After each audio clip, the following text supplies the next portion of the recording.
മലപ്പുറം ജില്ലയെ ബന്ധപ്പെട്ട് പറയും. മലപ്പുറം ജില്ലയുടെ രൂപീകരണത്തിനെതിരായിരുന്നില്ലേ കോൺഗ്രസ്? വികസന പ്രവർത്തനത്തെ മുടക്കാനുള്ള കാലന്റെ പ്രവൃത്തി ആര് നടത്തിയാലും അത് തെറ്റാണ് എന്ന് പറയുന്നതിൽ എന്താ പ്രശ്നം? ഇനിയും തുടരും.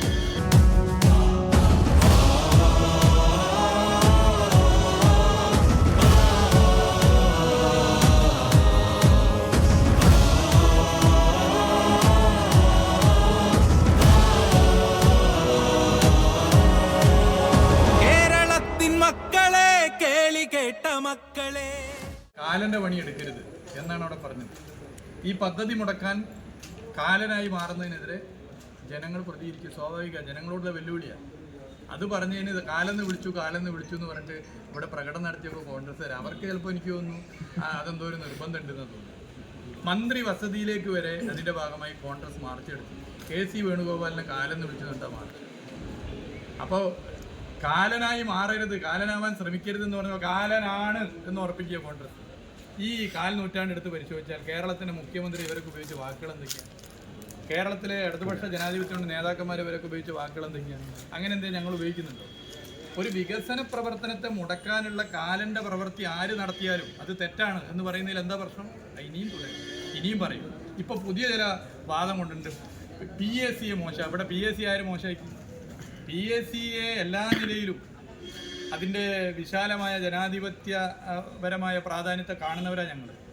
പക്ഷെ ആ സ്ഥാനത്തിരുന്നു കൊണ്ട് സംസ്ഥാന രാഷ്ട്രീയത്തിൽ വികസനം മുടക്കാൻ വേണ്ടി കുഴപ്പമുണ്ടാക്കുന്നതാണ് ഞങ്ങൾ ചൂണ്ടിക്കാട്ടിയത്. ഇനി അതിലൊന്നും നിലവിളിച്ച് കരഞ്ഞിട്ടും ഇങ്ങനെ വിങ്ങിപ്പൊട്ടിയിട്ടൊന്നും കാര്യമില്ല കേട്ടോ. അതിനിയും ചെയ്യും.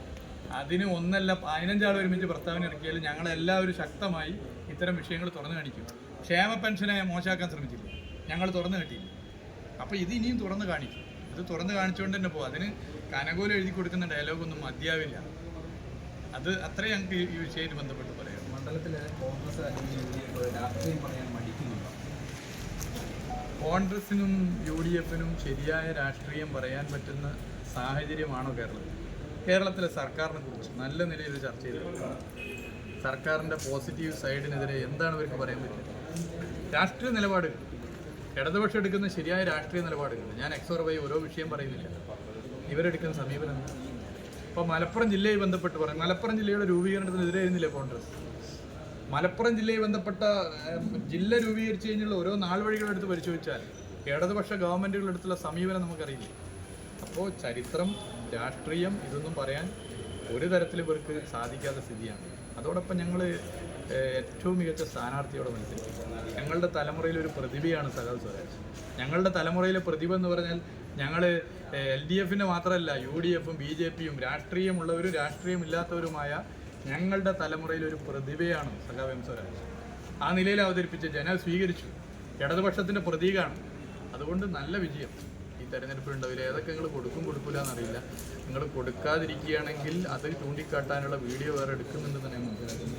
അപ്പോൾ എന്തായാലും ഇടതുപക്ഷ ജനാധിപത്യ മുന്നണി നല്ല ഭൂരിപക്ഷത്തിനോട്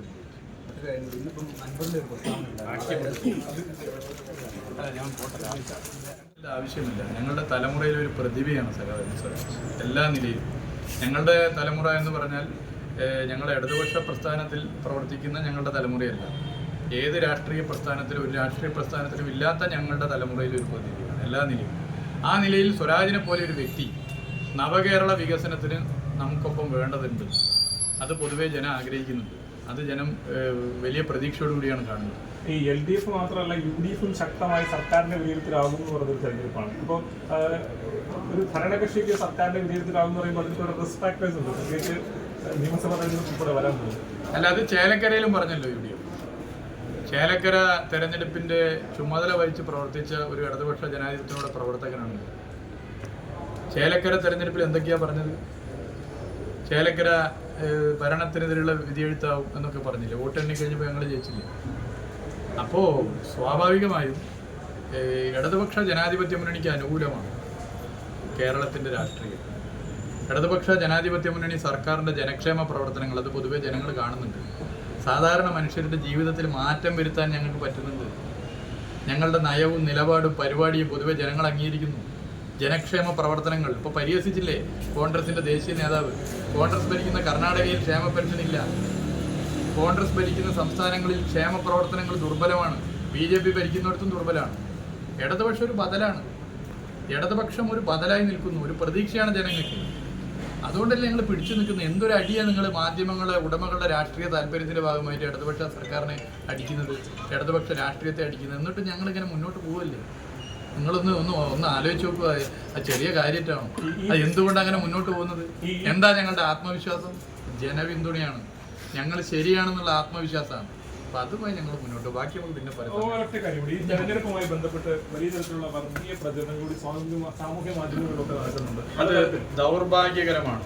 UDF തീക്കളിയുമായിട്ടാണ് മുന്നോട്ട് പോകുന്നത്. അതിനുവേണ്ടി ചിലരെ പ്രത്യേകം ഇവിടെ ചുമതലപ്പെടുത്തിയിരിക്കുക. ദൗർഭാഗ്യകരമാണ്.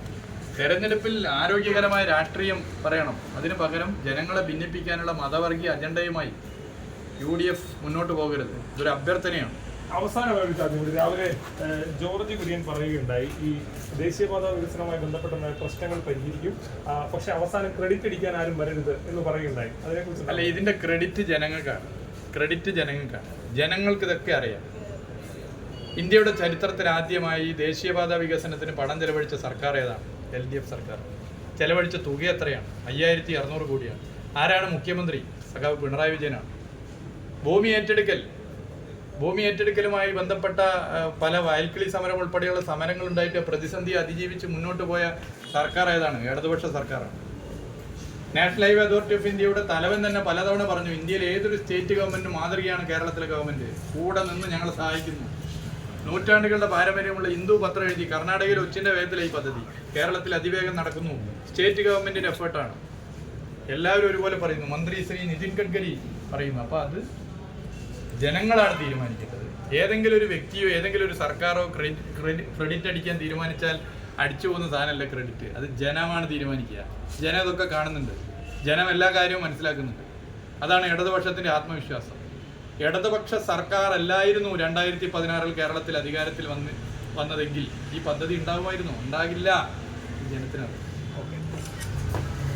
2016 LDF സർക്കാർ അധികാരത്തിൽ വന്നതിന് ശേഷം ഉള്ള മാറ്റം ആളുകൾ അനുഭവിക്കുന്നു. ആ നിലയിൽ സ്വരാജ് നല്ല ഭൂരിപക്ഷത്തിന് വിജയിക്കും എന്നാണ് പൊതുവെ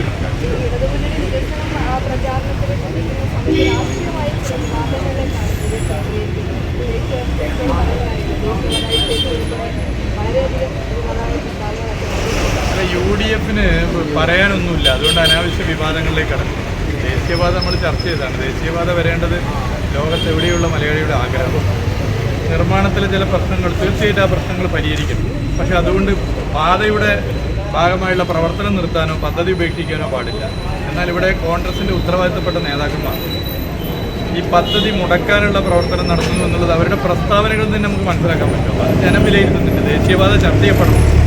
ദേശീയപാത 66 ഈ തെരഞ്ഞെടുപ്പിൽ ചർച്ച ചെയ്യപ്പെട്ട് കഴിഞ്ഞാൽ തീർച്ചയായും 2016 LDF സർക്കാർ കേരളത്തിൽ ഭരണത്തിൽ വന്നതുകൊണ്ട് മാത്രമാണ് ഈ പദ്ധതി യാഥാർത്ഥ്യമായതെന്ന് ജനങ്ങൾക്ക് മനസ്സിലാവും. അത് 5600 കോടി രൂപ ചെലവഴിച്ച് ഇന്ത്യയിൽ ആദ്യമായി സംസ്ഥാന സർക്കാർ ദേശീയപാത വികസനത്തിന് തീരുമാനം കൈക്കൊണ്ടത് മാത്രമല്ല, ഭൂമി ഏറ്റെടുക്കലിനെടുത്ത നിലപാട് മാത്രമല്ല, ഇതിലെ പൊതുവേ കാര്യങ്ങൾ പരിശോധിച്ചാൽ കാണാം. അത് ചർച്ച ചെയ്യണം. നിർമ്മാണം പൂർണ്ണമായും നാഷണൽ ഹൈവേ അതോറിറ്റി ഓഫ് ഇന്ത്യക്കാണ്. അതിൻ്റെ പോരായ്മകൾ അവർ പരിശോധിക്കുന്നുണ്ട്. എന്നാൽ ഇത് ആകെ ഇതോടുകൂടിയ കലക്കണം, അങ്ങനെ പദ്ധതിയെ വേണ്ട എന്നുള്ള നിലപാടെടുക്കുന്നതിന് പിന്നിലുള്ള താല്പര്യം അത് ജനങ്ങൾ തിരിച്ചറിയും.